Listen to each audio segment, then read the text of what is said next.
Mes très chers compatriotes congolais et congolais, le Congo, notre pays, s'émeurt. Le Congo saigne. Le Congo est en passe de disparaître ou de se désintégrer à l'instar de la Yougoslavie ou encore du Soudan. Mais à qui donc la faute? Certes pas aux grandes puissances du monde qui trouvent en notre pays un terrain propice pour satisfaire leurs appétits gloutons, certes pas non plus à la fatalité, encore moins à la superficie de notre pays.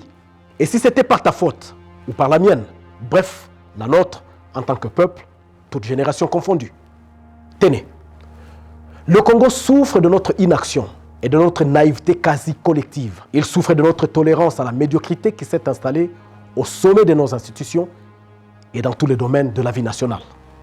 Hélas, il souffre de notre manque de courage à nous débarrasser des mauvaises habitudes et de cette classe politique qui s'est résolue à prendre le peuple et ses droits en otage en installant une tyrannie sans pareille dans l'histoire de notre pays.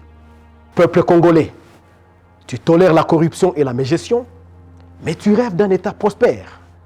Tu connais tes droits, mais tu acceptes qu'ils soient bafoués en toute impunité par ce que tu appelles dirigeants.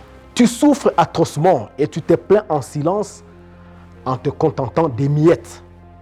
Ils te présentent désormais la tyrannie comme une nouvelle forme de démocratie et toi, tu les applaudis au moment où il te manque même le minimum nécessaire pour ta survie et celle de ta famille.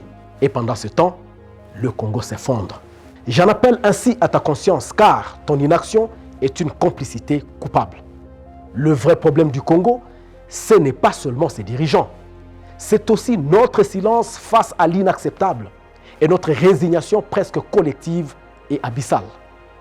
Ceci dit, il ne sert à rien de se limiter au constat.